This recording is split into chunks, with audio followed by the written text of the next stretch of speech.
Good morning, congregation. How y'all doing this morning? We're going to watch a video. Have you ever heard of the Deacons for Justice and Peace? The year is 1964, a turning point. The civil rights movement is burning across the South. Black men, women, and children are marching, protesting, registering to vote.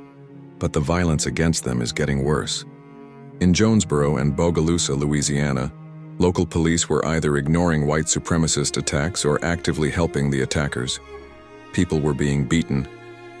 Homes were being shot up. The KKK was bold, organized, and ready to kill. Black families were unprotected. And that's when the change began. In July 1964, a small group of working-class black men, many of them WW and Korean War veterans, gathered in Jonesboro, Louisiana. These men were mill workers, timber workers, veterans, church deacons. They weren't trying to start a war.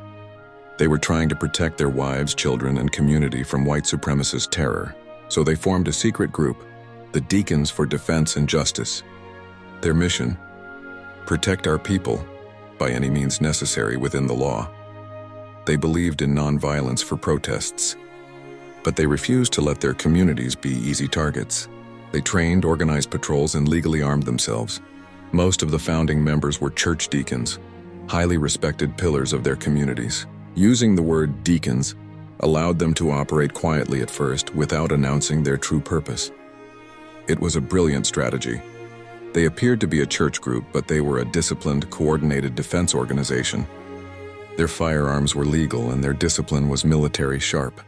Civil rights workers, especially from CORE, Congress of Racial Equality, were being threatened and attacked.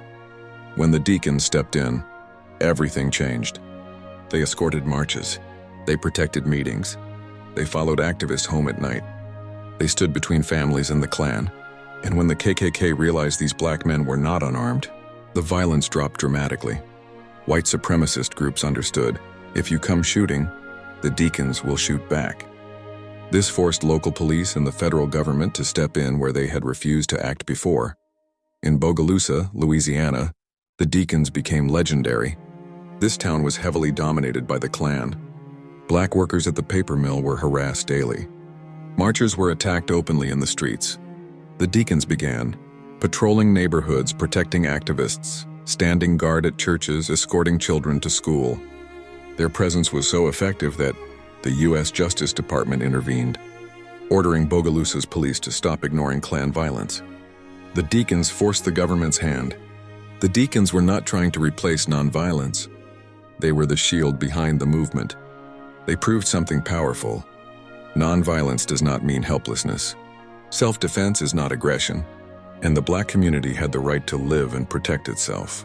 They changed the narrative of black power years before the Black Panthers. By 1966, there were more than 20 Deacon chapters across the South.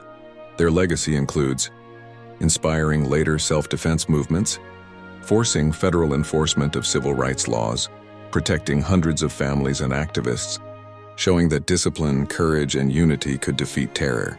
They were courageous, strategic, and unshakable. The Deacons eventually dissolved in the 1970s, but their spirit lives on in modern community defense organizations and historical memory. Watching the video, let's give ourselves a round of applause. Service is over. Band, hit us with some nice gospel music to lead us out.